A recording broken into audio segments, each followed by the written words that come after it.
Hi again, Nathan Drake here with another scary video game moment. Well, moments to be precise. The game, which I am humbly outlining for you, is one that has players jumping at any and all movements on screen. The hairs at the back of one's neck can't help but stand on end as you encounter enemies, and each corner presents the threat of unknown perils. I speak, of course, of Dark Souls. This game is unlike anything I've ever played before, forcing you to make every block, every stroke of your sword, every step count. Death comes easily and frequently to the player character, more often than not in grotesque fashion. But it's the anticipation of danger as you round corners and step into the fray that truly make this game a harrowing experience. Just when you think you've got your way, one misjudged swing or dodge can mean the end of your character's life. It's that simple. This makes the game slogan, "Prepare to die," that much more poignant when you see your character impaled on a spear or decapitated. Now, I could choose from a multitude of terrifying instances of this game to show you, but in truth, it's the experience as a whole that is truly frightening. The game has you jumping at your own shadow within mere minutes of starting it up, and only gets more punishing as the story continues. With a bevy of monstrous enemies to defeat, the game truly merits its appeal to the hardcore audience. It's not for the faint of heart, and most certainly requires both patience and bravery to complete. If you're looking for a great game to play this Halloween, Dark Souls is one that will have you screaming at your screen in both frustration as well as fear. Like Disney, Nintendo has a habit of making things meant for the whole family and sneaking in little moments of absolute horror.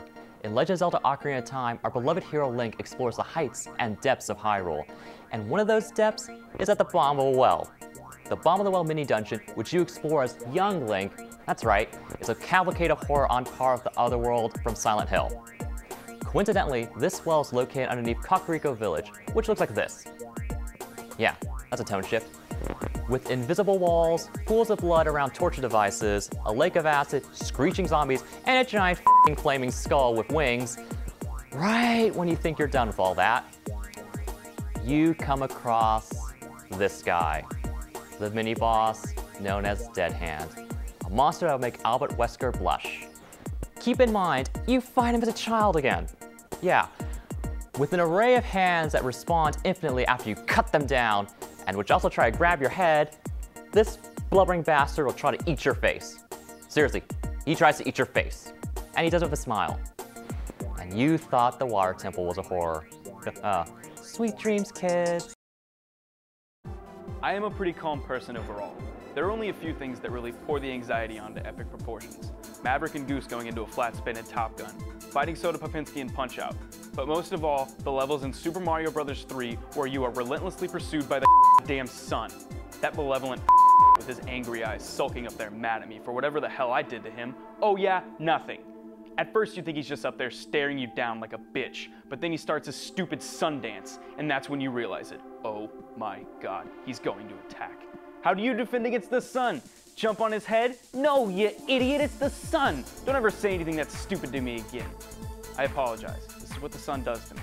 Pure, unadulterated fear and anxiety. I never thought I could hate a celestial body more than freaking Saturn with its stupid rings. You better hope to the base god that you have a P-wing to fly over all of these levels, especially in World 8. You angry sun. I've noted it. Hurry up before... I've got to say that I'm usually pretty good about handling horror, be it in games or in movies. But when it comes to Slender, that goes to hell in a handbasket. What is the point of this game? I don't know. You're just out in the woods gathering drawings, and then he appears. The Slender Man. He doesn't move when you look at him, but he follows you. And the more you see him, the more you, both player and character in the woods, start to lose your shit until almost every time this quiet and terrifying ninja catches you and it's game over. Why is this game so scary? It's because it's all in your head. You never even see the guy move or really do anything, yet you're fleeing for your life from him. And if you do see him, you need to immediately turn and go the other way. In other words, you're constantly looking for something that, as soon as you see it, you need to stop looking at it. And all the while, the game screws with you with limited running, a flashlight that eventually dies, and changes in the sound. Seriously, I love this game, but at the same time, I f***ing hate it. Its design is ingenious for how it makes the human mind fight itself, but I want to beat the creator with a club because of how many times I've almost shit myself playing this game.